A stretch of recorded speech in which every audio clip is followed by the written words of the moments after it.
नमस्कार. माझ्या स्वयंपाकघरात म्हणजेच कुक विथ राधामध्ये तुमचं स्वागत आहे. आज आपण बनवणार आहोत उपवासाची रताळ्याची खीर. चला तर मग सुरू करूया. पाव किलो रताळं मी इथं उकळून सोलून घेतली होती. आता यांना किसणीने मस्त किसून घ्यायचं. हाताने बारीक स्मॅश केले तरी चालतील. कढईमध्ये तूप घालून थोडे ड्रायफ्रुट्स भाजून घ्यायचे. त्यामध्ये रताळ्याचं किस टाकून 2 मिनिटं एकजीव होईपर्यंत हलवत राहायचं. त्यामध्ये दूध घालायचं. मी इथं अर्धा लिटर दूध घेतलं होतं, ते तापून अर्ध केलं. जास्त तापवल्यामुळे दूध मस्त घट्ट झालं की खिरीला छान टेस्ट येते.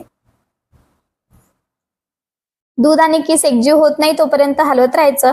नंतर त्यामध्ये साखर, इलायची पावडर घालायची. साखर कमी वापरली तरी चालेल, कारण रताळा आधीच गोड असतात.